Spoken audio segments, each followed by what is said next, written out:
Hello everyone, and welcome back to Evolve Every Day.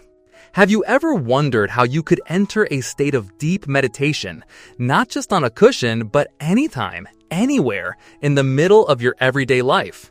Today, I'm going to share with you two powerful methods of dynamic meditation that will help you grasp the true essence of this practice.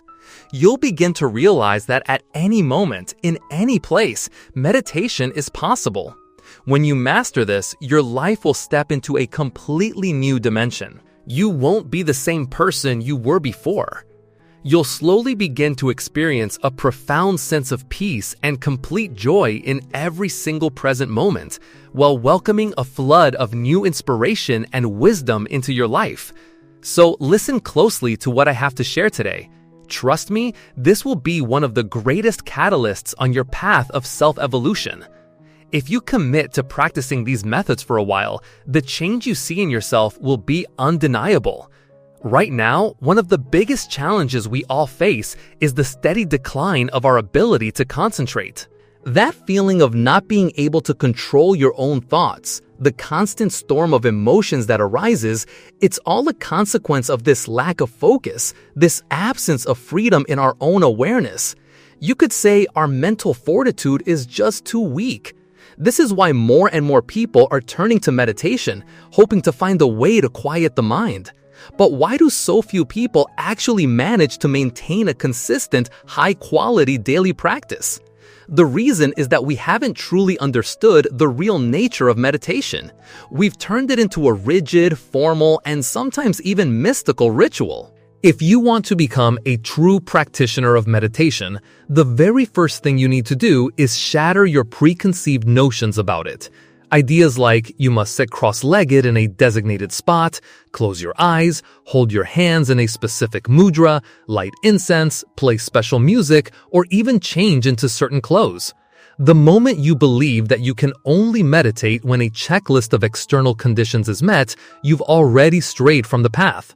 Of course, seated meditation is an excellent practice, but if it's disconnected from mindfulness and awareness in your daily activities, eating, dressing, working, walking, it loses its fundamental purpose. When that happens, you'll likely find it impossible to achieve any real breakthrough in your practice. You have to understand this from the perspective of genuine self-development. We are not supposed to be desperately trying to squeeze a small window of quiet time into a life filled with mindless chatter and unconsciousness. What we truly need to do is live with mindfulness, to exist in a meditative state. Seated meditation is like the training ground, but living in a state of meditation is the actual journey. Once you truly awaken to the essence of meditation, you will no longer be confined by any form, any time, or any place. At that point, you will have truly integrated meditation into your daily existence, able to enter a state of deep presence, a meditative realm, a state of egolessness whenever and wherever you choose. Only when you reach this level can meditation begin to profoundly transform your life from the inside out. Next, I'm going to share two methods to help you enter this state anytime, anywhere. The first method is total sensory awareness. In the same way that we can learn to observe each thought and automatic reaction of our mind, we can also observe and feel the world outside of us. But remember what I've said before? True observation is about using your whole, complete consciousness to perceive, not using your thinking mind to analyze, understand, or judge what's happening. From this perspective, when we interact with the external world, we are, for the most part, not truly in a state of pure consciousness. We are unknowingly caught in the trap of our own thoughts, because the moment you see, hear, or touch something in the outside world, you fall into an unconscious habit. In that very first instant, you unknowingly layer it with your own concepts. It is those concepts that devour your awareness in a flash. This is why there's a saying, when you are looking at a flower, be mindful, for a part of your energy may be stolen by that flower. Let's use the simple act of looking at a flower to really understand this. Imagine you're walking down the street and suddenly you see a flower blooming on the side of the road. It catches your eye, making you stop to look closer. At that moment, you can't help but think, wow, that flower is so beautiful. That's exactly the color I love. Why would such a gorgeous flower be growing right here? What's it called? Is it a wildflower or did someone plant it? And then your thoughts might drift to, it's such a shame. A beautiful flower like this will wither and die all too soon. Just like that, from one single flower, 1,000 thoughts have bloomed in your mind. You have to understand that every single one of those thoughts is a transformation of your own conscious energy.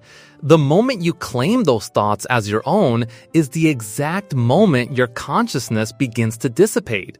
Now, let's just imagine for a second, what if that flower wasn't growing on a random sidewalk, but appeared in the tragic story of Ophelia from Hamlet? The outcome might be a scene of romantic yet heartbreaking sorrow. In truth, this is a completely unconscious act, entirely driven by old habitual patterns of thoughts. Ophelia's suffering is the suffering of a consciousness that has lost its freedom, where a person can only live trapped within their small, painful self. What I'm trying to tell you is this: if you observe a flower in that way, you aren't truly seeing the flower. Instead, the flower is capturing your attention and draining your consciousness. In that moment, the flower becomes a vessel that absorbs your conscious energy, and without you even realizing it, your awareness dissolves in the process. Today, we're using a flower as an example, but in reality, with everything in the outside world, you need to hold on to your consciousness. You need to maintain your awareness as you feel, observe, and connect. This is the very practice we need to cultivate. When you use your eyes, your ears, your nose, your tongue, your body to connect with anything at all, always stay awake to your own thoughts. Try it without letting your mind interfere, without attaching any definitions or judgments. You don't even need to describe it. Simply keep your mind still as you observe and feel.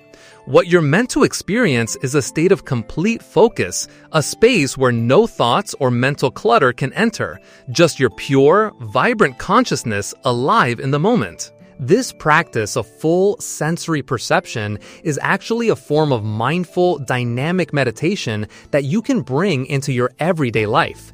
You can do it many times a day, whenever and wherever you feel comfortable. You can observe a leaf, an ant, a tree, a fish in a tank, the glass of water in your hand, the children playing nearby, the people walking down the street, or even the lines in the wood grain of your desk. Everything that appears randomly or has always been a part of your world can become an object of your practice. Even if each session only lasts a few minutes, these will be crucial moments that help your consciousness become truly free and fully present. This moment is a vital step in processing and elevating your own inner awareness. You need to focus on observing and feeling the small details you usually miss, like the veins, shape, and dryness of a branch, the path an ant is taking, the movement and transformation of the clouds, the way a leaf looks as it's carried by the wind, the feeling of your hand touching the bark of a tree, the sound of the wind as it rushes past your ears, or the words and gestures of a small child. When you do this, you'll realize that you can see and feel so much that you never noticed before. Remember, throughout this whole process, you must completely let go of thinking. Release all your thoughts and judgments. Have no preconceived ideas. You can even forget the name of the object. Simply observe and feel. This act, which might seem passive, is actually one of the most powerful forms of meditation in motion. So, now that we've talked about the first method of dynamic meditation, total perception, we're going to explore the second method, total action. If the first method is about how we can proactively pause in the middle of our daily lives to practice meditation, this next one is about using the familiar, repetitive tasks we do every single day and turning them into the practice itself. Let's take a moment and just think about it. How many things in your daily life do you have to do over and over again, either every single day or every few days? Things like eating, sleeping, washing your face, brushing your teeth, showering, making coffee, taking a walk, exercising, driving to work, picking up the kids from school, doing chores. If you really pay attention, you'll discover something fascinating and a little unsettling. Why is it that while you're doing these things you're so familiar with, things you don't even need to think about, your mind is constantly spinning, completely out of control? You see, a strange paradox is happening. Your body is physically performing an action in the present moment, but your consciousness is nowhere to be found. That's right. Your awareness has been completely swept away by the river of your thoughts. So, a body acting without consciousness, just repeating habits on autopilot, isn't that just like a puppet on a string? But the truth is, this is the default state for so many of us, and it's precisely why so many people feel stuck, lost, and tormented by the never-ending cycle of their own emotions.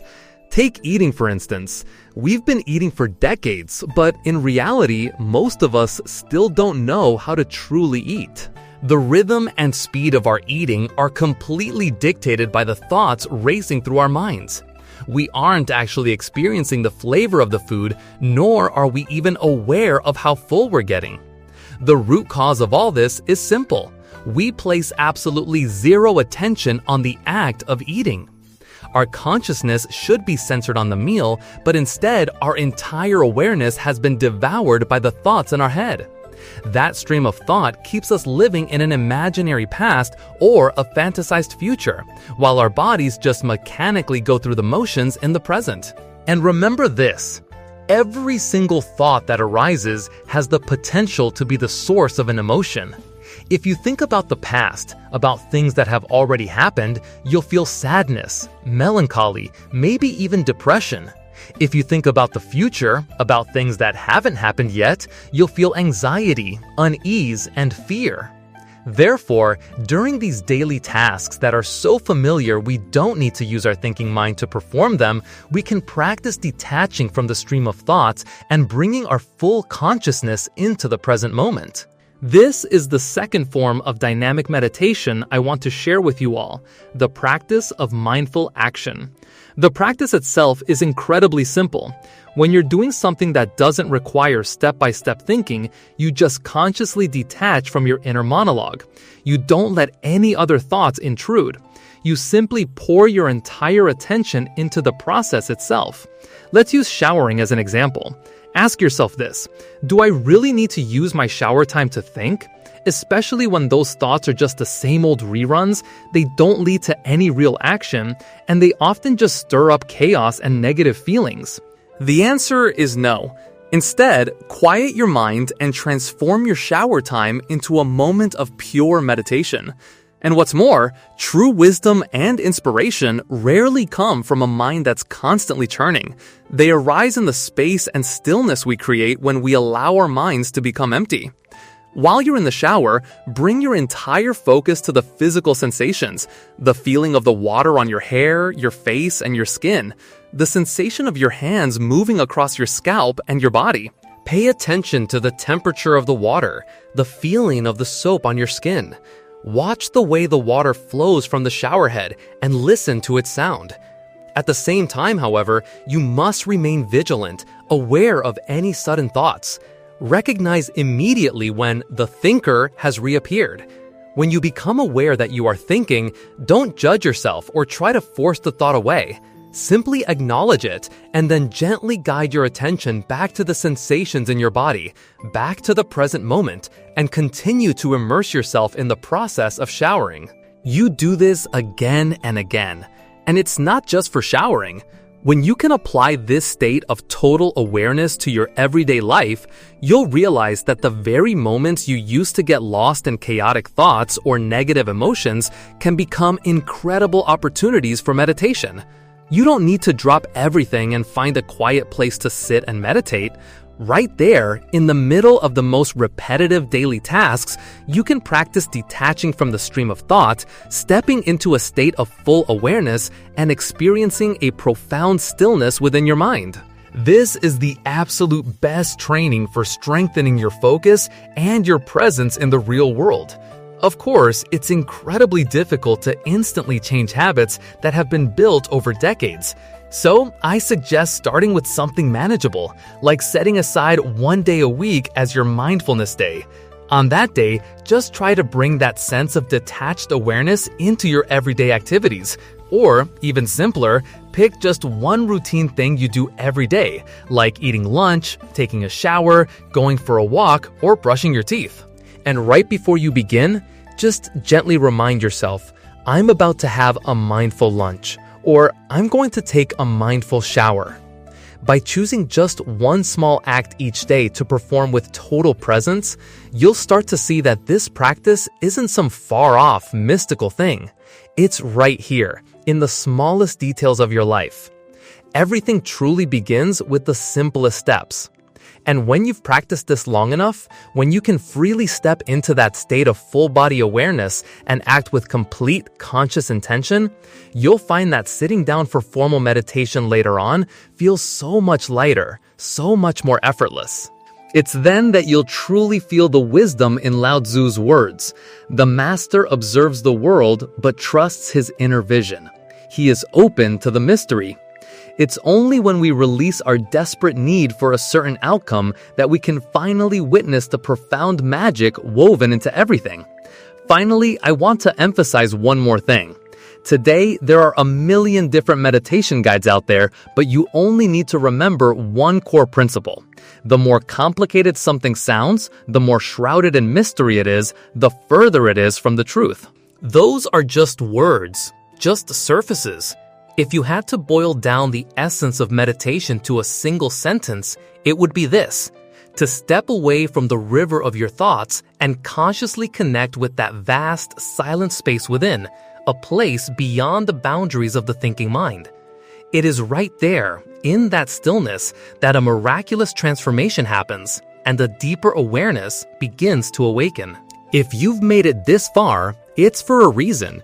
And so I want to explain the incredible wisdom of the Diamond Sutra.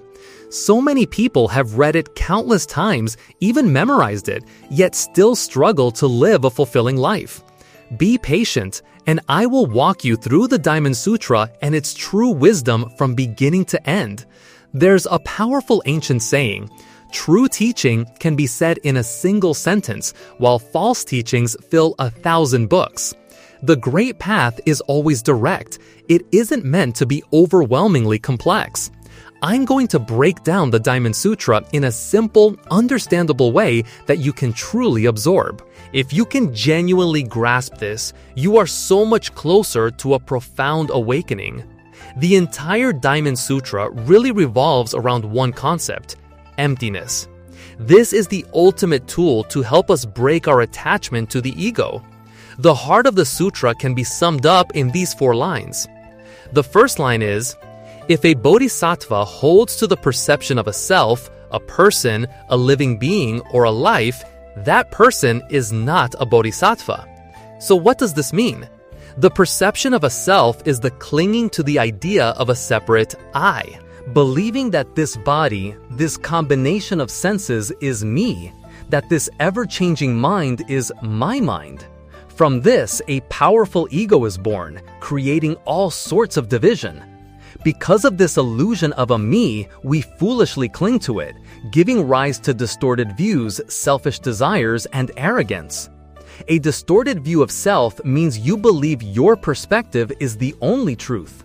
Selfish desire means you put yourself and your interests above all else.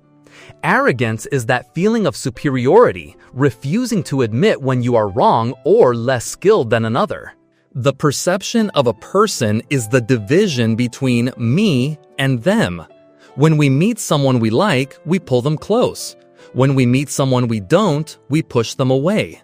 This is the root of regional divides, racial conflicts, and wars between nations. It's the very thing that prevents humanity from living in peace, and the reason our world struggles to find stability. The perception of a living being. Beyond ourselves and the people around us, the world is filled with countless other life forms. Because of different circumstances and life experiences, they may be poor or rich, good or bad, healthy or frail. These very distinctions we make are the perception of living beings. The perception of a lifespan is the clinging to the idea of a permanent existence.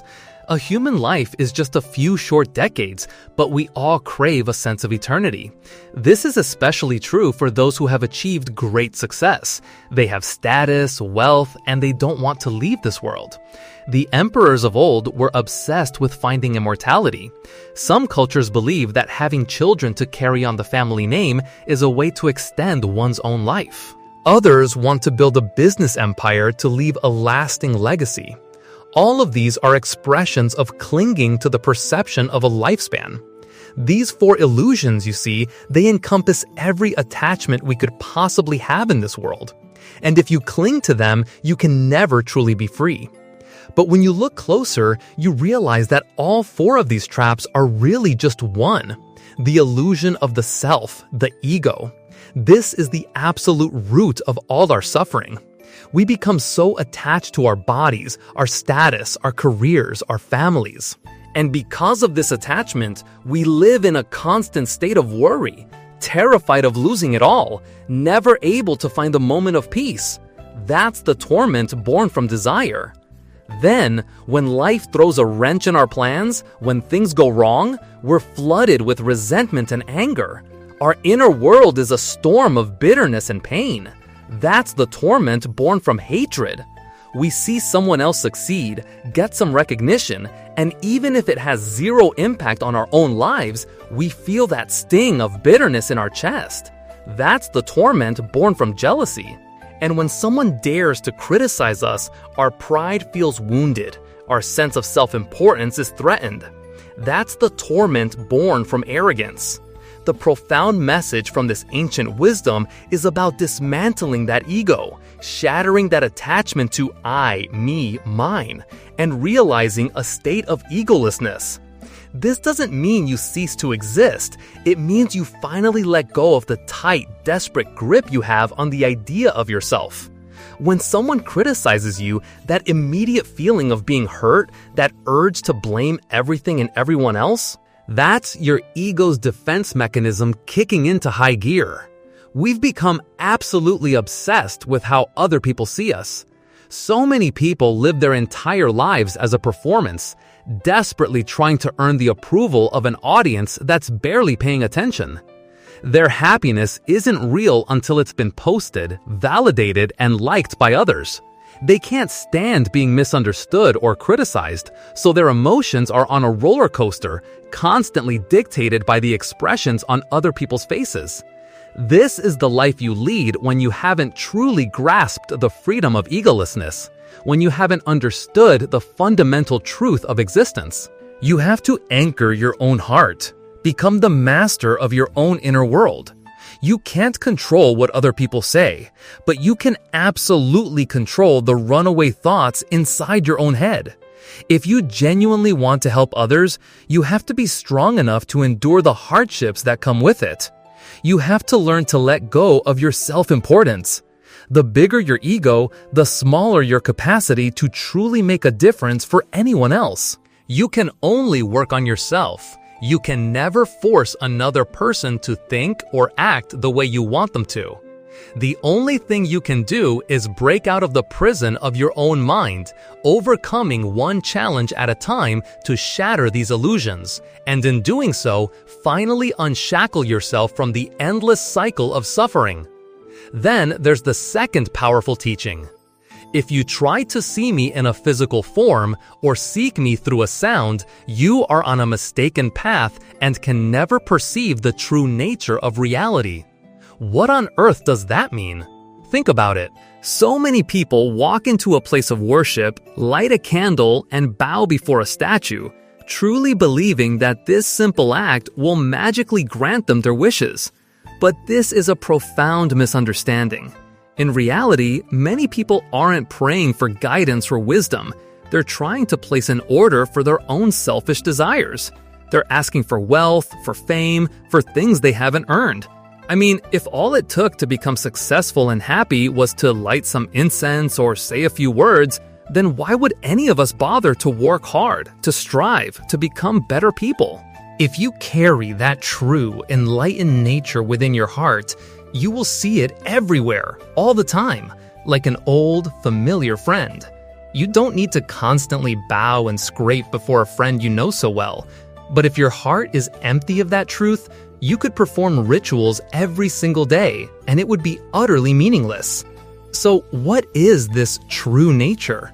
It is the essence of who you are.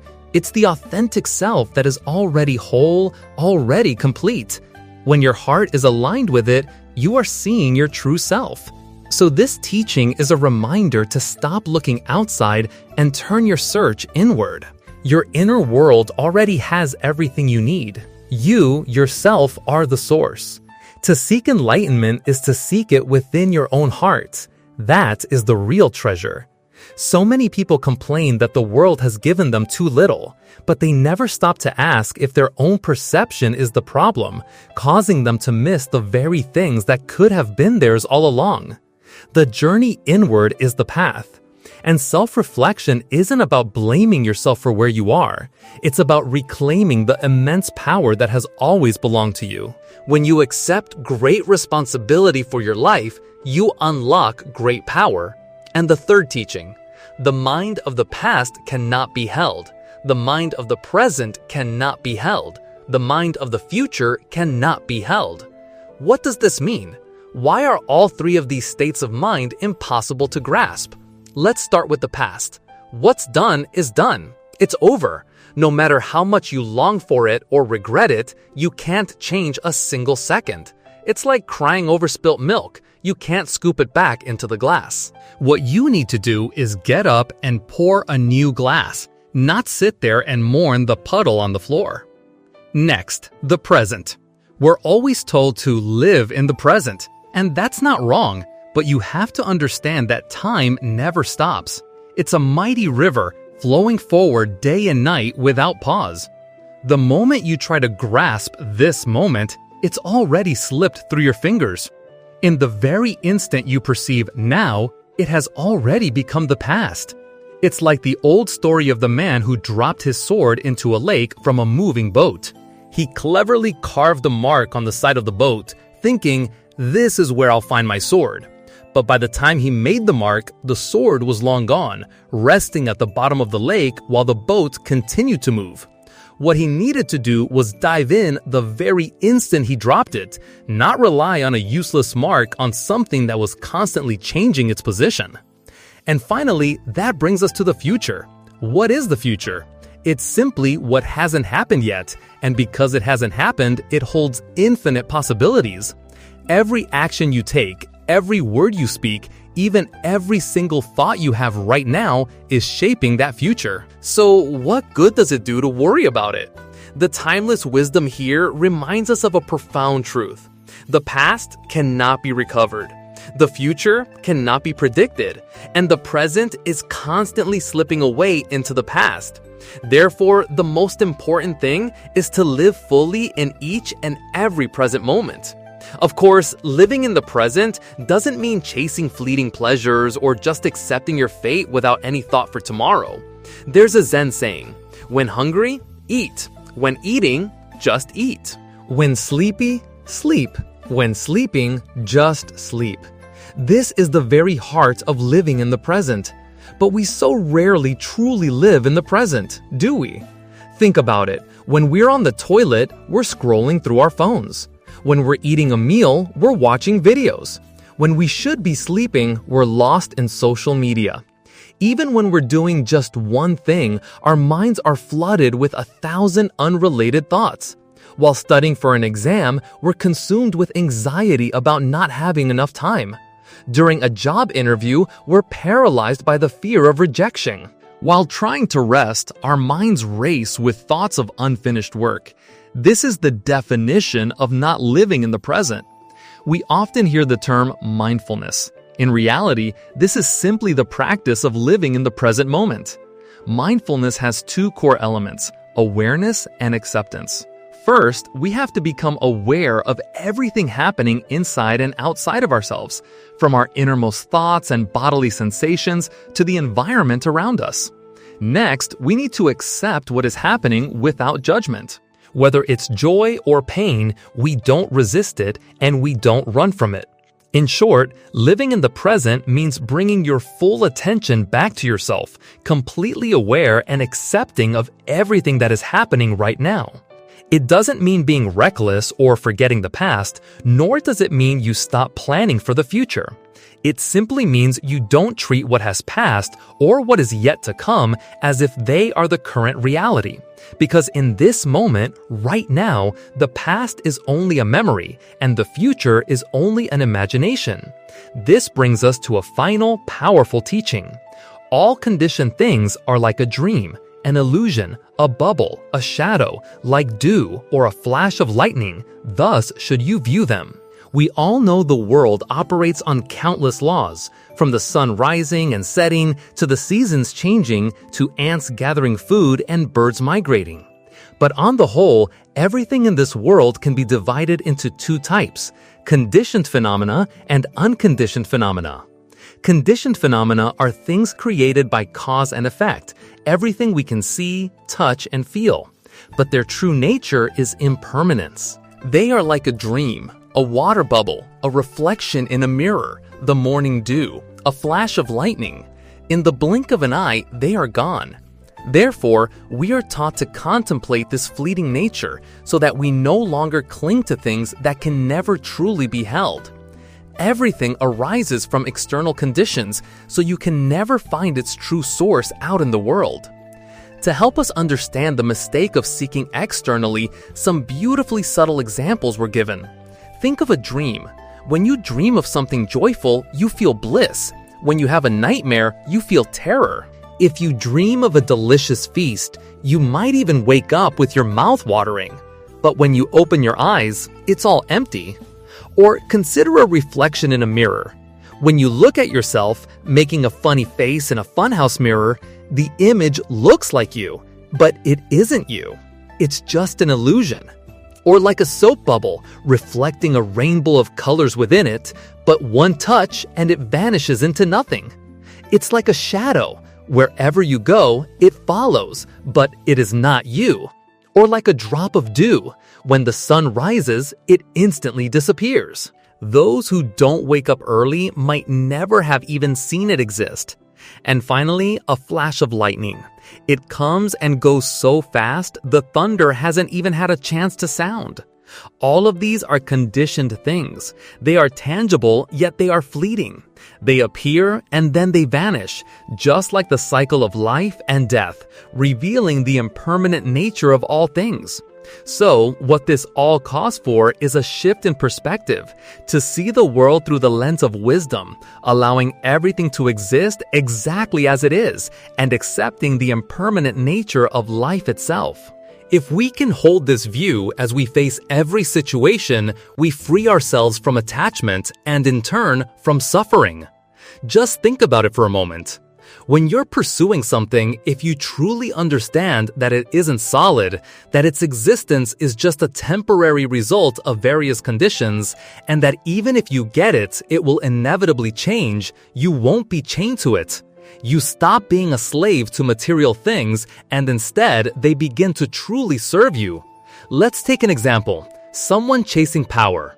They climb the ladder, reach a certain status, and get lost in the intoxicating dream of authority. They start to believe that the title is who they are, that it's permanent. But when greed blinds them, leading to corruption and compromise, they eventually get caught and face unimaginable pain. It was their intense attachment that made them a slave to that power. Or consider someone pursuing wealth. They amass a huge fortune and become arrogant, reckless. Then, a bad investment leads to bankruptcy, crushing debt. Desperate, they resort to fraud or theft. It was their attachment that made them a slave to their money. But on the other hand, if a person who understands impermanence loses something, they don't cling so desperately. They still feel the pain, of course, but they accept the loss. They allow themselves to process that grief, and because of that, the suffering doesn't linger. They find the strength to get back on their feet and keep moving forward. So often, our deepest suffering doesn't come from the loss itself, but from our refusal to accept our own pain. We resist it, we try to run from it, but the more we try to escape, the deeper the wound becomes. This internal resistance creates a fracture within us, causing a level of anguish that is far greater than the initial loss. The true path is to simply allow everything to be. Let things exist as they are meant to exist. Let them unfold as they are meant to unfold. Let them change as they are meant to change. Don't fight it.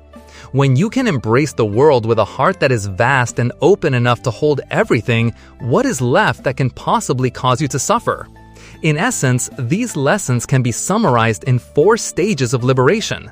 The first is freedom from the body, which means letting go of our attachment to physical form. The second is freedom from inherent nature, which means establishing a true and clear perspective. The third is freedom from the mind, which is to escape the cycles of grasping and attachment. And the fourth is freedom from phenomena, which means releasing our grip on all fleeting experiences and concepts. Thank you so much for watching all the way to the end. I truly hope that these words have offered you some food for thought and maybe even a small spark of insight. Once you understand these principles, you can begin to apply them in your own life and ultimately reach the goal we are all striving for, to leave suffering behind and find genuine peace and happiness. If this message resonated with you, please show your support by giving it a like and subscribe to Evolve Every Day for more content to help us grow together. Feel free to share this video with anyone you think might need to hear it. And I would love to read your own reflections, so please leave your thoughts in the comments below.